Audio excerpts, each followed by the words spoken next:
All right. Hey, everybody. Good afternoon. It's about 3 past. Looks like the room's slowing down, so I'm going to get us started. All right. Hello, everybody. Welcome back to the When Things Go Wrong webinar series presented by the GMP Collective. I'm David Valancourt, CEO and your host and moderator today. Really excited to have everybody back, see some new faces. This episode is sponsored by Supply Chain, Cannabis Supply Chain Management and the Guru of Biz. Really excited to be partnering with them on supply chain solutions for the cannabis industry, which we'll be speaking more about later. We've got a great episode today. Today's topic is really touching on quite a bit of supply chain and business processes, regardless of your business stage, regardless of whether you're operational, with your early stage, regardless of your vision, whether you're looking to build to exit, whether you're building to last. Especially us in the cannabis industry, we have a lot of unique challenges that I think everybody here can relate to, and probably list off a litany of challenges, from internal challenges, operations, managing inventory, managing sales, managing product quality, to external forces, regulatory changes. Every state marketplace is completely different and changing at the drop of a dime. Fines are inconsistent and all over the place. General compliance issues. And then, of course, let's not forget our fun world above 280E. And so we've got a lot of challenges that we get to face, in addition to just being a small business owner and growing up. So how do you take your startup, your idea, with many of us in the industry being entrepreneurially minded, it's a really cool, unique industry that we live in, and growing up and being not corporatizing, but how do we leverage business processes and think strategically so that we can be sustainable and profitable? So with a reality too, the other fact, that over a third of cannabis businesses are not profitable. And then combine that with the fact that, over 80% of businesses don't exist after 5 years. They don't make it after the first 5 years. So we're going to talk about a lot of great topics related to that. With that said, let me introduce our guests. We've got Shane and Bob. I'm really excited to have Shane join us. Shane is the CEO of Taproot Brands. He comes from a background in the military. He runs a leading cannabis operation in the state of Nevada, and I'm really excited to have Shane here to talk about some real world problems that he's experienced and he's lived from his perspective. Adding to that, we've got Bob Forche. He's comes with about 40 years plus of supply chain and business process management experience. I'm really excited to have Bob around today to talk with us. He's seen everything, worked with, from medical device startup companies to large manufacturing operations and everywhere in between across the world. So these are all unique challenges that we face in the cannabis industry, but they're really not all that unique. And what are the common set of themes that we can apply to our businesses to be profitable and sustainable? And I'm really looking forward to the discussion today with Bob and Shane. So with that said, use the chat, just a couple of housekeeping items. Use the chat to ask your questions throughout. I'll be moderating and inserting them. Please ask any and all questions. If we don't get to them during the conversation, there'll be some time for Q&A towards the end. We're going to save about 10 to 15 minutes for Q&A. But with that said, I want to pull it over to Bob, who's going to kick us off with a brief discussion on the maturity business maturity. And then we're going to have a poll to engage everybody. And we're going to compare the poll from now till the poll. We'll run a similar poll at the end. So Bob, go ahead. All right, thank you, David. So take a quick moment to gander this slide, just kind of scan across this and recognize we're going to begin on the left side very briefly. The value of understanding this is that every business, no matter what industry you're in, goes through this evolution of growth and for structure and the ability to find ways to improve how we manage and run the business, which ultimately gets us the profitability and long-term sustainability. We always begin from a very entrepreneurial kind of a position. We call stage one multiple dysfunction. We don't really have process. We don't have structure. Everything's just kind of, everybody wears a lot of hats and we figure out how to get things done. But at the end of the day, the focus is on getting the orders filled. We recognize that we need to be able to grow and expand. And with that comes the need for skill sets, which takes us to stage two. really focusing on how can we start to standardize processes, things we're going to do all the time. We want to find ways to automate, simplify, reduce the cost, improve the customer service, all of those factors. But we haven't got enough time to do it all at once. We have to do this incrementally. And this is where we become a semi-functional organization. We call it reactive, starting to gain some efficiencies. And continuing on this path, we eventually get to stage 3, where now we've begun to really proactively drive some of these process steps. We've learned how to be more efficient, more effective, which is 2 different things. And the focus becomes to drive the changes we want, not to be the dog being wagged by the tail, but to really drive the changes we want for the future. And the 4th and 5th stages are to take this out into a more broad discussion, supply chain with partners and distribution, and a more extensive supply chain that goes beyond our own enterprise. And that brings in a lot more complexity and requires collaboration on a much higher level and very strategic kind of decision making. And so that one's a lot more comprehensive.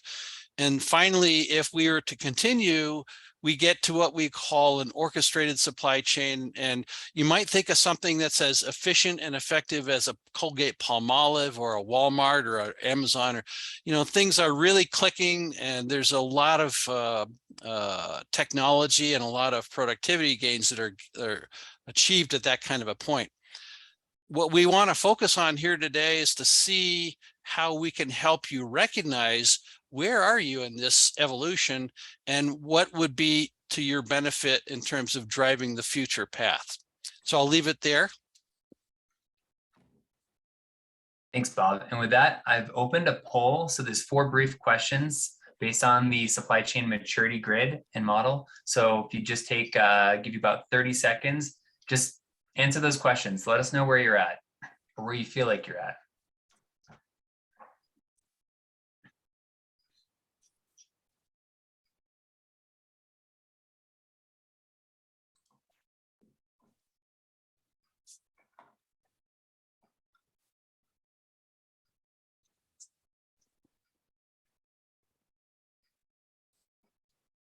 Thanks. Seeing a couple responses come in, but I know there's some good long answers there. So give you another about 20 seconds. And there's actually, what is there, 4 we have to cover here.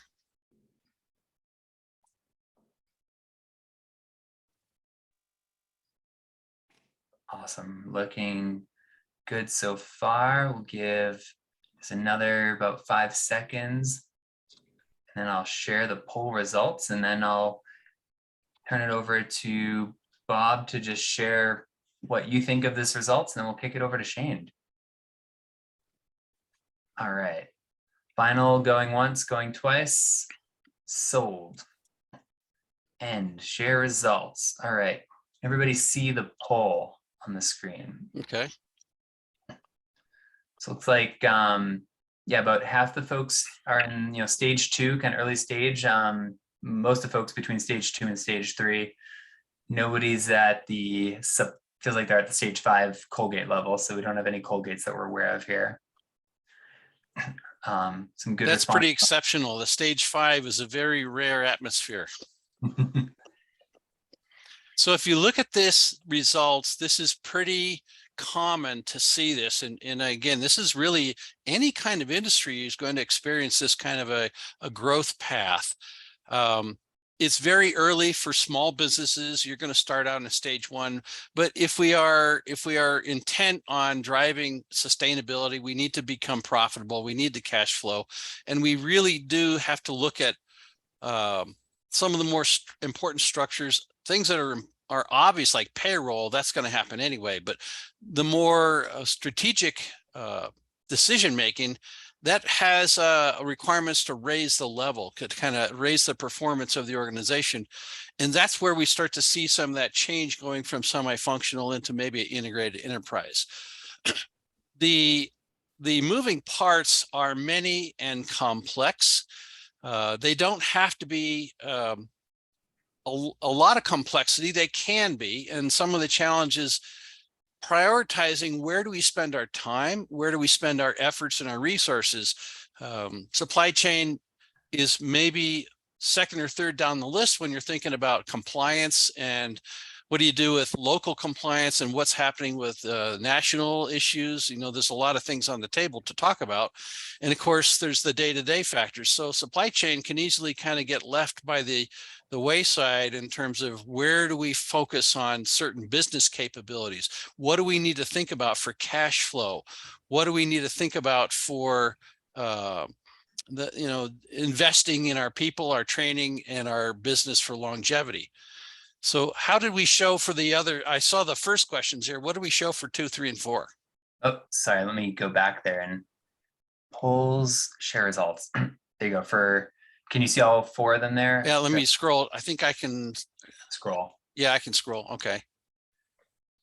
Okay, so the sales and operations planning. Okay, so the second one, really high percentage, 91%.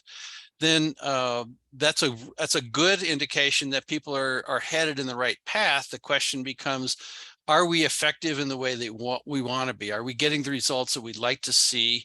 And that can come up in a lot of different ways. When we look at the cash flow, that's a little bit more diverse here.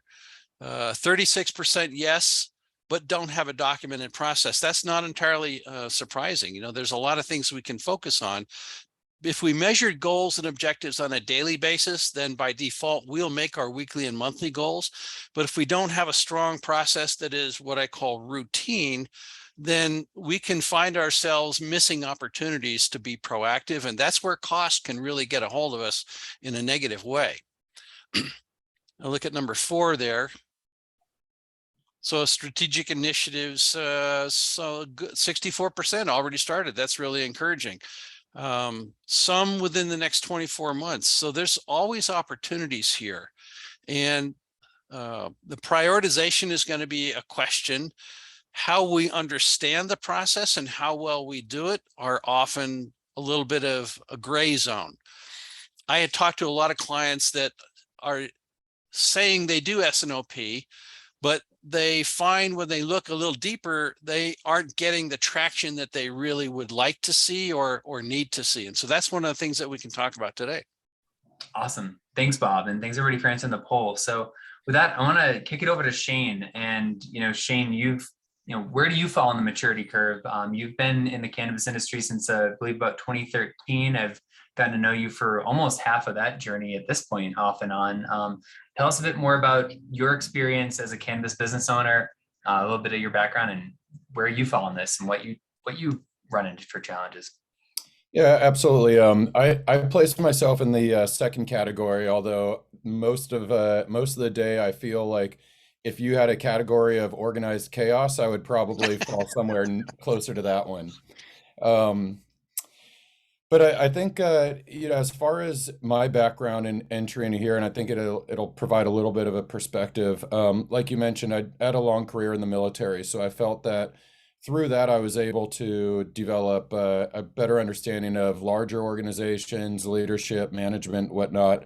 And it was a really interesting transition into cannabis because I found myself in a highly regulated but unstructured industry that was very unpredictable and dynamic. To share some of the lessons learned that I had from Taproot, I guess for a little bit more context, when Taproot started, this is my second venture in cannabis in Nevada in the legal markets.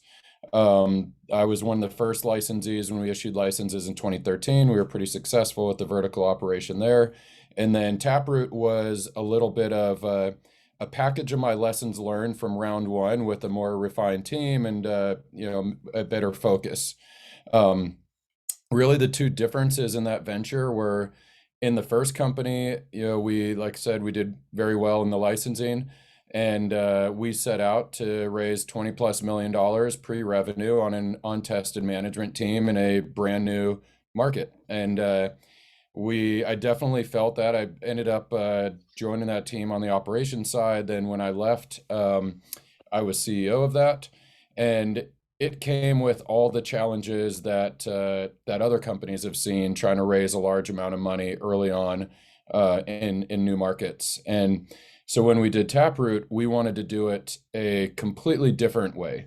So I think I underestimated how painful this would be, but the approach for Taproot was, let's not raise any money pre-revenue. We started without exaggeration, our operational footprint was 440 square feet when we started. We were focused on manufacturing because I knew that was something that wasn't too capital intensive and something that we could grow and scale as we grew. And the intention behind that business was almost treat it like a technology play a little bit, where we had multiple milestones, and as we hit each milestone, then we would consider raising money. But it actually wasn't. We started in 2017, July 1st, 2017 is our first sale. And we actually didn't raise outside equity or outside capital till just December of last year.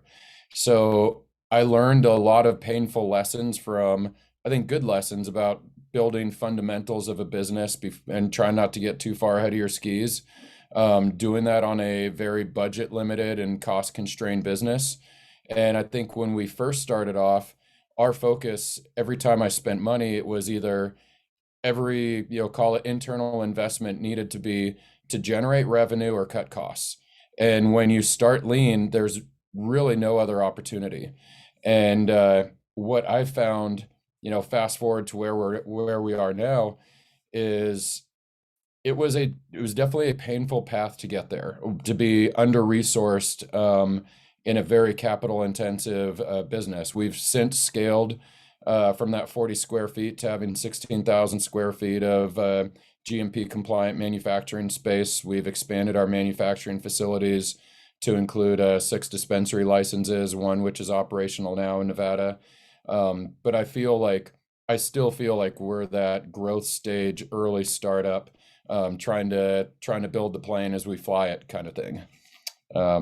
So I think that'll help give some of the context, and definitely could direct this a little bit more in the directions that you'd like to see, and answer some of your questions. Yeah. So Bob, I mean, you've seen, Cannabis Withstanding, lots of startups in stage 1, stage 2. You just heard Shane. I know we've gotten to chat a bit beforehand.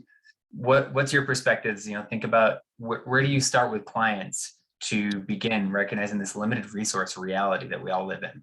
It's a very important thing to recognize, because if we try to look at a business and understand where to help, the first thing we have to know is what are the limitations that we have right now, and we can prioritize that. We want to understand where's the vision headed, what's the business objective, the financial objective, and understand the gap between what we have to start with and where do we want to go. We probably can't make one leap all in one effort. So we want to be able to break it down, kind of build a roadmap, if you will. Look at, is it inventory? Is it manufacturing? Is it distribution? Is it forecasting? There's a whole lot of things, and quite often it's a few of several different things that are going to show up. Quality is important to have flow of material. Flow of material is important to have cash flow. But before you have any of that, you have to understand, what is the forecasting and a planning process got to look like? How do I know what my budget needs to be in order to reach the break over point for profitability? And that changes dramatically as we start to shift within the business model, adding different capabilities, adding different product lines, or maybe different distribution models. So each of these things is going to require us to go back and revisit, are we doing the things we need to do to keep us going? And then you've got other external factors. So those things need to be evaluated. The compliance things are changing probably more often in this industry than a lot of others. And that could be a hurdle all in itself. And then you've got the economic things in general.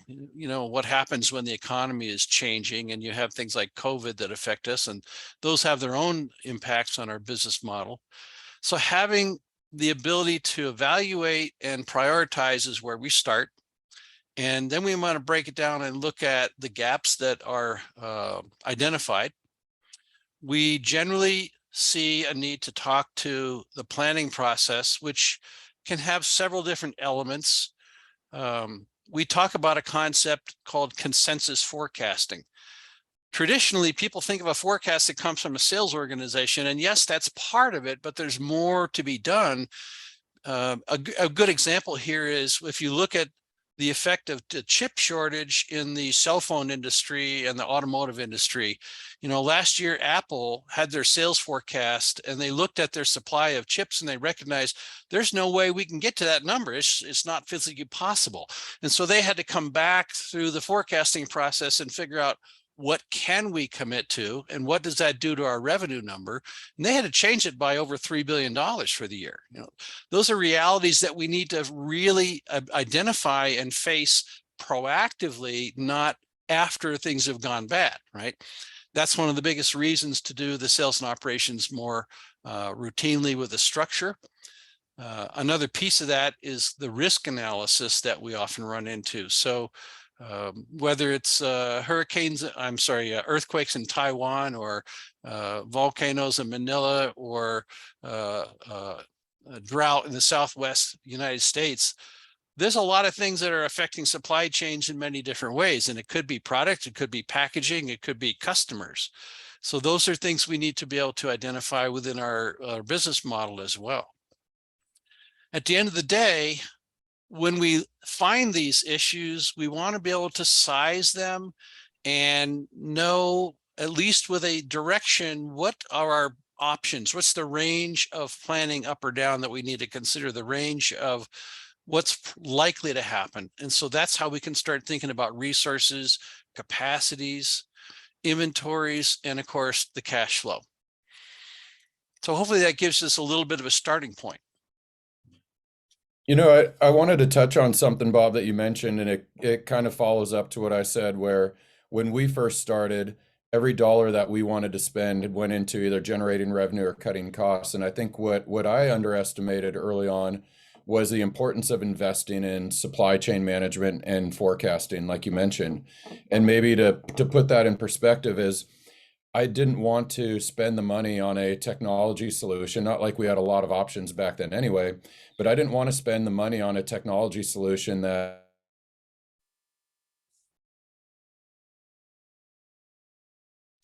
have the proper supply chain and forecasting in place.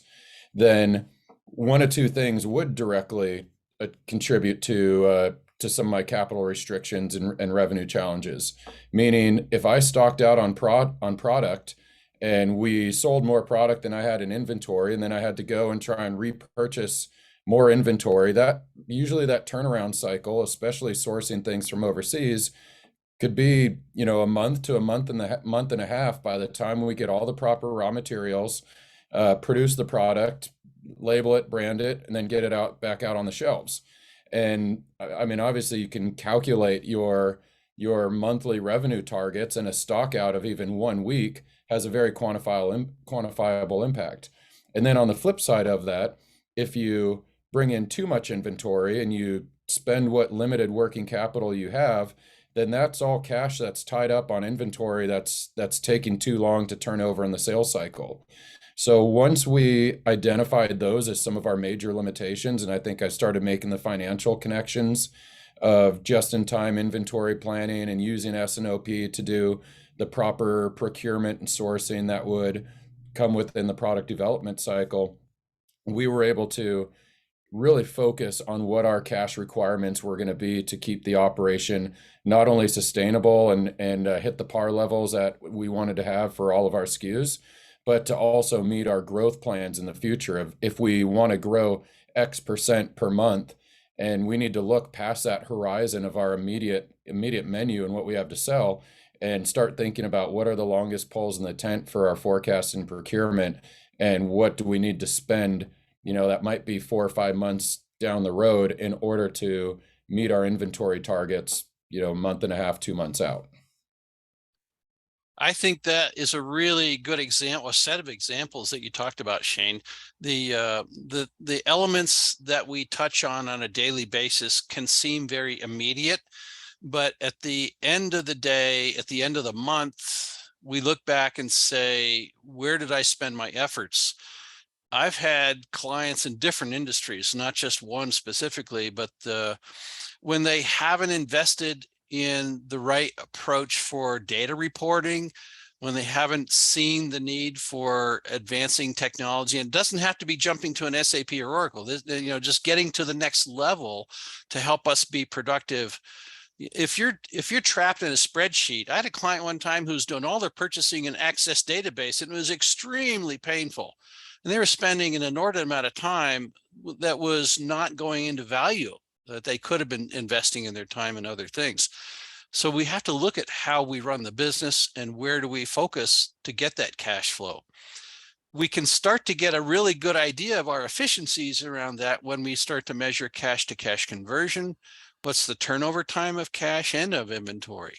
So we have some better idea when we are facing a potential uptick or downtick. And certainly I think with cannabis right now, we're seeing that the trend is consolidation to some degree. We have to be a little bit more conservative around spend because there's maybe a little bit more margin for error right now. And so those are the things that we have to pay attention to in a proactive way. Inventory is not expensive, has a shelf life. It has one set of issues, and it's a local inventory. What happens when we are a distribution system that might be national? That's a whole different discussion. David and I were talking about this a little bit yesterday, or the day before yesterday. If you are pretty much structured to be a vertical enterprise right now, then what are you going to do when you have to be operating on a national scale? That changes the rules. The goalposts get moved quite a ways from what you were designing to do, and now you have a whole different set of game rules that you got to work by. So I think that's some of the challenges that we want to be sure we're understanding. The structure can be a little scary to someone who's come from a more fly by the seat of your pants, shoot from the hip kind of a process. It takes a while to understand how that can be valuable. When you balance a checkbook,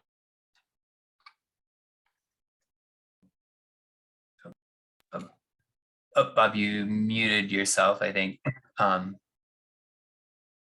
is it back there? Yeah. Okay. When you balance a checkbook, you want to know you found all the money, right? No surprises. And this is true with a lot of other things. Quality control has to be accountable and transparent. Your compliance obviously has to be transparent. You need traceability. You need transaction accuracy.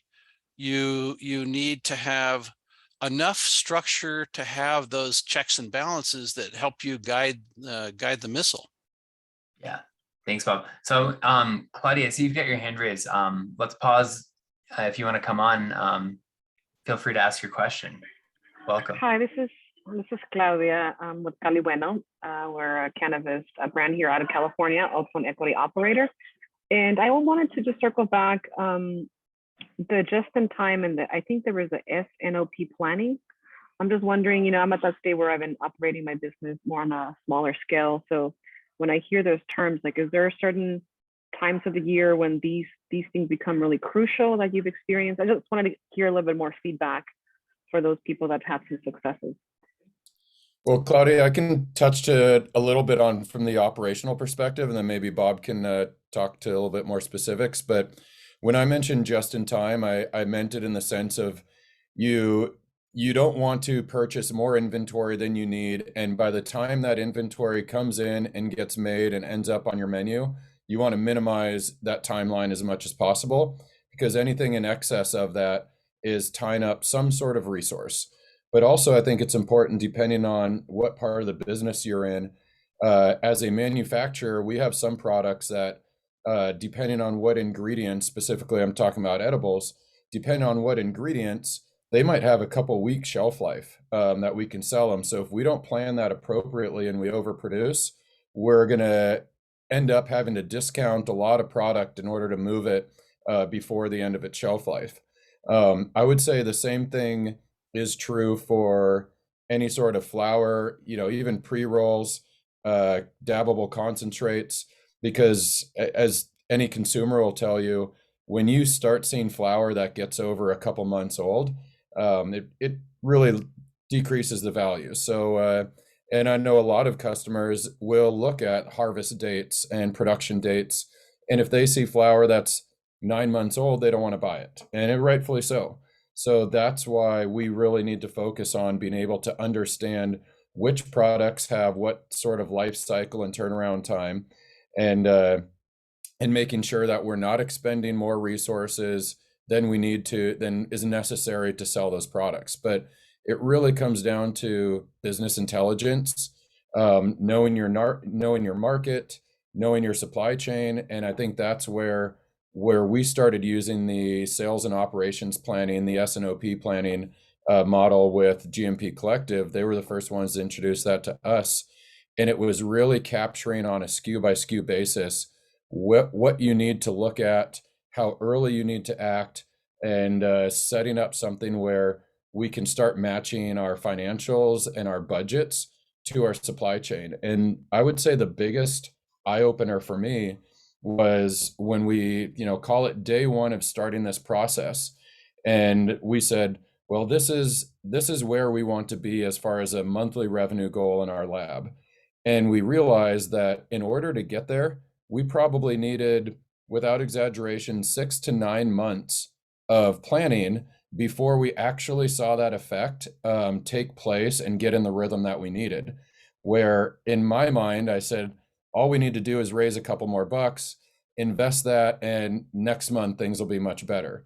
But once what we found out was even raising that money and putting it to use was still going to have a delay until the lab could get up to scale, up to production, start thinking about hiring timelines and scheduling of the lab to be able to support that, and all the raw materials, both cannabis and non-cannabis, that would have to come into play. But once we bridged that pretty painful couple month period of just knowing that doesn't matter what we want to do, we're not going to be able to change this in the time that we want, we started focusing a little bit further at 3-4 months out. And then all of a sudden within our planning cycles, we were always planning for that month plus 3 to 4 months down the road, and those was where the majority of our conversations were going to be.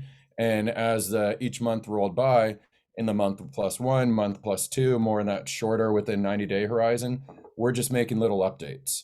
And that was a lot more manageable from a resource perspective to make changes there than trying to make big changes that you would hope would take effect within less than 60 days. Shane, I think a really important point you said. Yeah, thanks, Claudia. Sounds like we got addressed your question. This stuff doesn't change overnight, right? And when you first started it, it's the data can be scary when you're like, wait, I wanted to hit this revenue mark in April, but this is where I ended up. And then you start investigating why, and you realize there's a lot of moving parts that you've got to get in a row. And it takes repeated month after month of seeing those numbers and saying, all right, I'm off by 50% this month. Holy crap. But before that, you didn't even have a number to say you were off by 50% by. So it's having that target and then being able to make incremental improvements and working down that through the supply chain month over month. And here you are a year later, with still issues as we all have. You're never going to be perfect, right? You're going to have over and unders. Why are you over or why are you under? As long as you can start to explain that with your data, it's helping you improve. Is that a fair takeaway? I totally agree. And I'm a big data nerd as far as trying to set KPIs and track data. And I feel that there's not a lot of systems out there that help us do that. And, to be fully transparent, we're still fumbling through Excel spreadsheets to try and capture some of this data. But as it applies to the S&OP process, one of the most important metrics that I've found to be able to track and assess is forecast accuracy. And forecast accuracy is when you're making those long-term forecasts and you're tracking that all the way through to your real-time operations. How accurate was your long-term forecast compared to what actually is happening in your business? And when we first started this process, I won't even mention the numbers, but it was an embarrassment. It was eye-opening on like, wow, how off are we really into predicting this market? And even that, in order to dial in your forecast accuracies, I would say you need a minimum of 1 year experience in any given market you're at to understand from a micro local economics perspective how that changes. So for example, most of our business, we're in Nevada and most of our business is in Las Vegas. So there are some very seasonal tourist trends that, we now know where the dips are going to be, and we can start to plan for our inventory. And all right, this is going to be a seasonal rush in the summertime when all the tourism comes in, which means, I'll leave Chinese New Year's aside, but that means that, October-ish is when we need to start planning to up our inventory for those summer months. And then towards the end of the summer, we know that there's a dip in the market, usually over December and November, and that usually lasts till like January, February.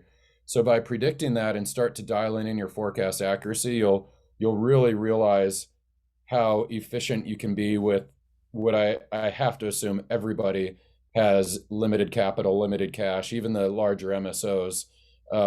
Nobody's in a position where we can just freely waste cash and survive. So forecast accuracy as it applies to this has been one of the metrics that we track as really a sign of like, are we doing this process correctly?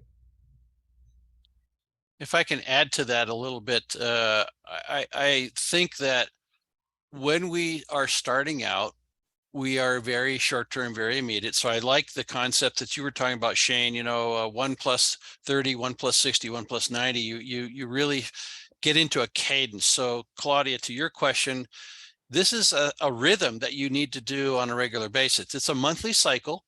Yes, there's a structure to doing this because you go through what's my demand management picture look like and what's the risks. And then there's the supply side that says, here's what we can deliver. Do these things line up? They better line up, or we better go back and figure out where's the gap. What do we do differently? Because there's a runway to making changes. There's a lead time.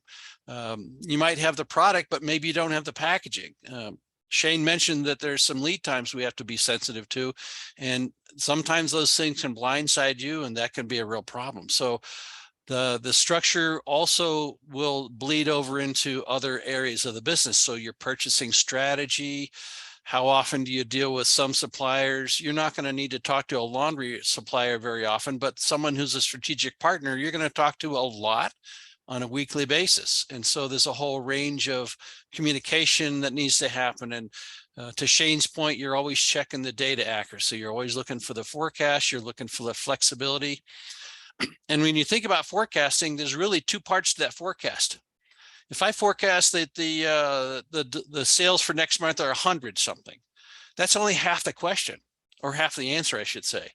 What I really need to know is what's the range of variation around that 100? Is that plus or minus 10 or plus or minus 50?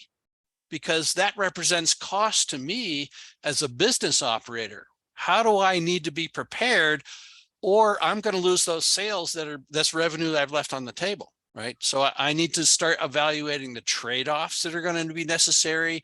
Do I put more inventory, or do I risk the loss of sales? And so these are where we start to get into the more deeper discussions in the S&OP conversation to evaluate those conditions, those possibilities. And then we get into more of the deeper discussions on supply chain, manufacturing, scheduling, capacity, all those other factors that come in the next level of conversation. Okay. Thanks, Bob. So, I think there's a lot of good content here, and I want to kind of add another complex layer to it in the reality. And so you think about that kind of short term, tactical operational world, looking at 1 month, 3 months, 6 months out, but then we start looking strategically and, how that, Shane, I think you said it really well with the reality that you have to start planning in October for June, right? I mean, that's the forward, that's the lead time you've got to start thinking about because of all decisions that need to be made in inventory, et cetera. But then let's add in the reality of the regulatory environment. So, rulemaking changes, maybe it started with 30 dispensaries and a license cap, and you made an assumption to build your business based on a license cap and the, addressable market size. And all of a sudden that changes and you've got 3 times the competition. Or let's talk about 5 years from now and say a legalization world where you're in New Jersey and you've got product in California being exported and distributed there, and you've built, a $20 million facility there. How do you start calculating those types of assumptions into your business decisions when you're just trying to, you're a small business, you're just trying to manage day to day? I don't know, Bob, if you have any thoughts to start with there, and then I'm sure Shane's got some thoughts because him and I have talked about, the vertical marketplaces that were built historically and how that's kind of starting to evolve. There is a a parallel set of conversations that happens with S&OP. We have product roadmap, we have business strategy, we have growth path. We need to be thinking about what's on the horizon. When the industry starts experiencing the changes that are inevitable, the question is, how are we going to show up? What's our role? How do we get integrated if there's a corporate what's the word I'm looking for? Corporatization.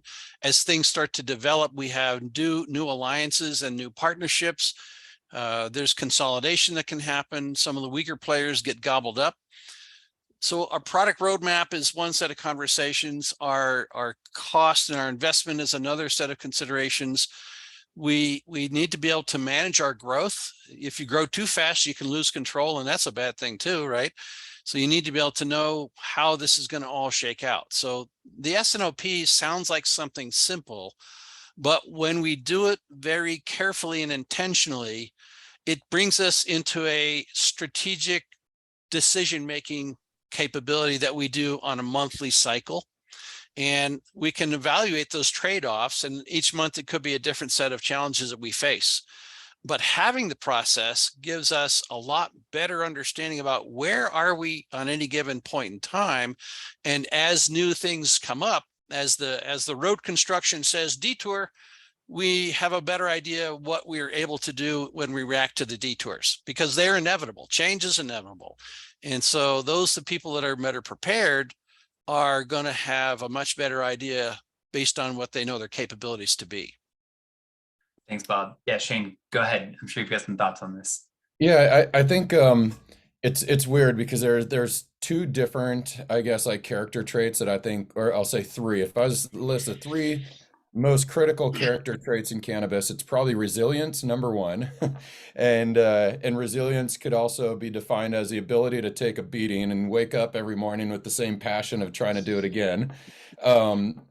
Then there's flexibility, and then discipline. And I know flexibility and discipline can almost be some competing character traits, but what I mean by that is when you're doing your overall risk assessment, which should tie into your, I hate saying corporate strategy, but your growth strategy is probably a warmer word to say. I think those things have to go hand in hand, because when everybody first started in the legal markets, 2012, 13, 14, there was this land grab of expansion going on everywhere where everybody wanted to be vertically integrated and everybody wanted to have as many dots on the map as possible. And that's great. And that was telling an interesting investment story.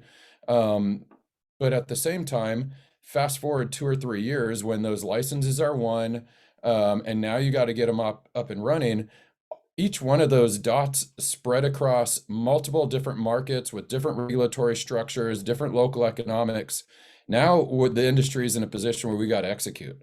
So we've got to set up businesses that are properly scalable, set the right foundations, and be able to get all those licenses opened up and operating successfully, which is highly capital intensive. So the discipline aspect of this industry of trying to start a business is trying to figure out what resources do you realistically have and where do you feel you can compete the most.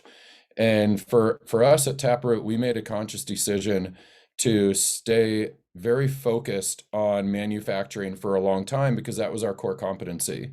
And even though there was a little bit more like sexiness in being vertically integrated and being able to brag about that on your company website, that's highly capital intensive, especially when you're building grows and all that. So what we found is as the industry matures, you have to pick what you do and be exceptionally good at it. And it's very difficult to do everything exceptionally well. My background as a F-16 pilot, where we're a multi-role fighter, and we were always dubbed jack of all trades, master of none.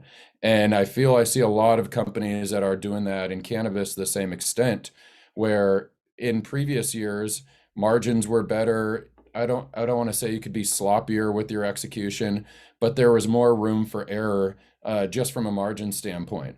But as the industry becomes more competitive, there's new entrants, there's downward price pressure. You've got to pick your niche and execute almost flawlessly if you want to be able to survive. So that means finding your focus. Maybe it means you're not ready to be vertically integrated. I know for us, it meant that we, as all of our, friends and competitors were expanding into other states, we tried to be very disciplined because what I've seen, people scale too fast and all of a sudden you can't support your brand even through licensing agreements. So let's assume that, there's a pathway to expansion without actually building your own infrastructure and winning a license. But even if you're doing it through licensing deals, you still need to be able to support your brand, support your product. And that was some of the things we saw early on was brands expanding. They weren't able to train the local teams. They weren't able to support that product from a sales and marketing side, which meant that those brands took a lot of damage. And to the customer, they would go to another state and they say, this is not the same brand, the same product that I'm used to getting in Nevada or wherever the brand originated from. And that's almost irrecoverable for a brand if you don't plan that correctly. So scaling smart, scaling within your resources, being very disciplined to figure out where you want to compete and how you're going to do it, I think is key to success in this more mature market now. Thanks, Shane. I think, two important things I want to emphasize that you just mentioned. One, looking at the vertical and how you grow and, making that conscious decision to be focused and disciplined. And I've seen folks then use the licensing idea that you were just talking about of, well, I can't grow my footprint. I'm not going to add in, $2 million of, capital equipment and expand another 5,000 square feet. I'll just license. How hard can it be? That's also a conscious decision to take away your limited resources and allocate it to another area that's still expansion. And if you don't have your ducks in a row internally, you're not ready to do that tech transfer. You have to have your internal house really well dialed in to do that transfer, because then you're letting go of even more operations and you're expecting somebody to represent your brand. So that's another major risk and consideration, which all ties into your S&OP forecasting.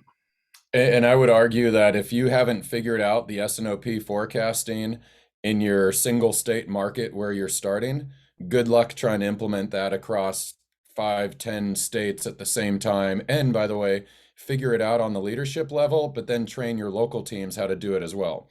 I think we've learned so much by staying disciplined, and there's been plenty of times where I've second guessed our decision to remain in Nevada and seen, especially on the East Coast states, become more and more profitable. But I knew that we needed to figure out our local market first and our local processes and make sure that we build the right infrastructure and build something to last and build something that's scalable before we try and do too much at once. Yeah, well said, Shane. So we're getting to about 10 minutes before, and I'm mindful of everybody's time. So I'll ping it over to you, Bob, for some recap thoughts on everything here, and then I'll give Shane some final remarks, and we'll go into, so folks, if you have any other Q&As you want to ask, start building them in the queue. But go ahead, Bob. Yeah, thank you, David. I would start with the thing that Shane just mentioned. You really need to have a good visibility, the roadmap to manage that change over time. And the tools, when we talk about going to work on anything, a machine or a house or anything, you got to have a toolbox that isn't just one tool, it's several tools. And understanding the business process that supports profitability, that supports product rationalization, that supports capacities. These are things we have to make decisions on, and things don't stay the same. So decisions that we make now probably are not the same outcomes 6 months or 9 months from now. So this is the value of having these processes that we can apply and be disciplined. I think that's absolutely the right word here. That gives us flexibility when we have disability. When we know where we are on the roadmap, it's a lot easier to make decisions going forward when those things come at us. So the standard process, the business supply chain elements are something that we need to be able to apply and use that to manage the business side of the activities. It isn't enough just to be a product expert or a retail expert. We have to know how to manage the business as a whole. Well said, Bob. Yeah. Any final thoughts there, Shane? What's a big takeaway from you today that you've even learned? I think everything, even leading up to this and the discussions with Bob, I think really made me realize the importance of starting early in your business and setting up these processes. And you can even take little portions of them. It doesn't have to be, like Bob mentioned earlier, you don't have to start off day one with the SAP, Oracle, NetSuite, do the full S&OP planning. I think just different elements of the conversation can still be critical. I think maybe on a larger, more macro level and things I'd like to pass back to operators, investors, advisors alike is I feel the last couple years of cannabis would be like almost like called the great humbling. Like maybe we finally realize that we're not all going to get rich quick and sell the business tomorrow, and we actually have to invest in building sustainable infrastructure and building a business to last. And I think that was one of the things that I'm happy that we focused on at Taproot was I wanted to build a business that could potentially be a multi-generational, passed down business for a place that myself and our employees and our tribe could continue to operate in for the foreseeable future. So we weren't building something to sell in a year or two. Now, I think every business would be remiss if they didn't pay attention to those opportunities that might come along the way. But if you build something that's going to be long term and you put in the right sort of infrastructure, you're still going to create value in the short term and you're still going to create those opportunities for you. But I think the industry is not going to get any easier. I think we're starting to see people that got into it for the wrong reasons and just were hoping to make some quick exits to realize like this is a drain on operations and even on the investment side. But when you can marry up the right operational teams with the right investors, the right capital groups that are willing to be in this for the long run, call it 5 to 10 years before you might see any liquidity, there's an incredible opportunity here. But you're never going to make it that far if you don't build the proper infrastructure and start investing in the network support and the supply chain support that's going to get you there. Well said, Shane. I think anybody can look at other marketplaces, other industries, even looking in the cannabis industry back to Canada. We've seen that. We've watched that fall happen, starting in 2019. Just recently, Aurora Sky was sold for pennies on the dollar. The price of that facility that was built for $250 million, they're selling it for less than $50 million, about pennies on the dollar, less than the entire HVAC system alone would have costed. So just looking at that forward forecasting and making sure that you're managing those blows and thinking strategically so that when you ride those crashes, you have more predictability and less surprises, I think is we can all learn a lot from just those basic questions that we're asking in visibility. So with that said, I want to ping it over to Chuck. Thank you, everybody. Shane and Bob, this has been a really fun conversation.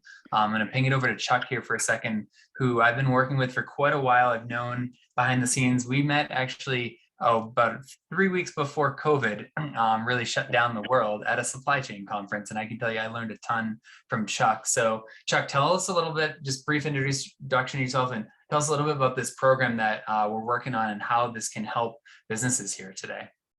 Sure. No, I'll be happy to. Like David said, we met just before COVID and he came out of a presentation and said, Chuck, my industry needs this stuff. And we spent a couple of years kind of noodling it out and came up with this whole, one-stop shop portal, so to speak, for everything you'd need for supply chain education and related, specifically for the industry. So getting real close to going live on the website, and we're talking about got it pretty well set up. Things like making available to you weekly a cannabis supply chain newsletter geared specifically.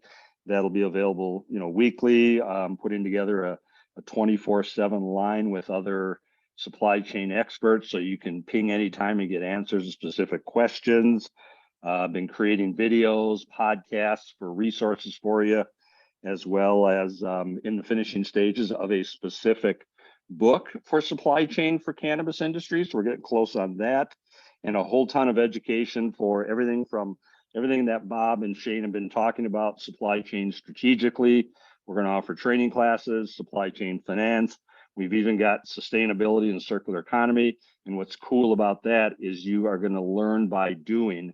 So the simulation we're using, called the Fresh Connection, you're going to learn the topics by running a business. And we use a orange juice, and it has a lot of parallels to your industry. Bob's going to be probably one of the featured trainers that I've been, leaning on to deliver a lot of the training. So the plan was to have it done by the end of September, and life kind of laughed at me. So we're probably another 30 days away from it. But yeah, we're hoping to we'll have a subscription-based type model and everything geared strictly towards the cannabis industry. So that's the plan. Really excited, Chuck. Yeah, I think all of these conversations today, imagine, all the more, we barely scrape the surface here. How do you do these things? What kinds of tools? How do I learn? What, there are other templates. Where do I even begin? What questions do I ask? Who can I rely on? Having a network, having a portal with that kind of network and access to colleagues that are sharing the same things. There's 100 more Shanes out there that are struggling we have the same questions, right? So being able to work together in our network, I'm really excited for this program. Yeah, I'm psyched. And so if there's any questions, I would love to make sure I save a few minutes for Q&A. So feel free to throw questions out there in the chat or raise your hand. In the meantime, I want to get a closing poll started. So just love to get folks' feedback on what you've learned today. How's this webinar changed your thinking about business priorities, business process priorities? And let us know which areas you'd like help on. And that's going to help Chuck, especially as he's in the final 30-day stretches of prioritizing what information we build out first to start to offer to the community here. David, let me just add to what Chuck was Yes. talking about. I think something that is really important that I know Chuck is doing. This gives people that are coming to this conversation, maybe, you start out unconsciously unconscious. What do we don't know? And Chuck is giving us a set of tools here to, not overwhelm you, but give you the right tools in the right way that will help you address the most important priorities in your business in a very simple to digest approach. And I support this entirely. Chuck and I go back in terms of training for, should I say, a few decades. And he's really good about this, forever. and I'm really impressed with what he's got planned here. Yeah, this is awesome. And thank you guys for answering the poll. And let me just kind of connect a dot two as we wrap up two things. One, next month, I'm really excited. We're going to have a chief science officer of a multi-state, multinational cannabis operator joining us with a couple of other folks to talk about what really makes your product stand out among the sea of competitors. And I think that really builds off of what we talked about today, what Shane was just talking about, how to differentiate yourself. There's 55 bazillion vape cartridges out there. What makes your product different? Everything from that to edibles and in between. So it's going to be a really fun conversation. Emmy's going to throw the link to RSVP in the chat. And then the other thing, I guess, the coincidence of Chuck, Bob, and actually Keith, who's here in the background as well, my three supply chain experts, they never knew each other. Well, I didn't know. I met all of you guys separately, and it's really fun to see how the world connects to a small world. And I really appreciate having folks like yourselves come to our industry and provide that expertise that isn't necessarily, as Shane was cautious to use that word, we're not about corporatizing. It's about just building a basic business and building something that can last. So, regardless of your goal, the size, these are just basic best practices that we need to be sustainable and to ride the wave and to be competitive moving forward. And I would add to that, David, makes it a lot less stressful and makes it a little bit more easily accomplished. And at the end of the day, maybe a little bit more fun. Yes, well said. On that note, I'm going to let everybody go. This has been really fun. Thank you again so much, Shane. Really appreciate having you around in our network and getting to work with you. Bob, thank you so much for joining, and Chuck. Stay tuned, everybody. Come register, and we'll see you next month.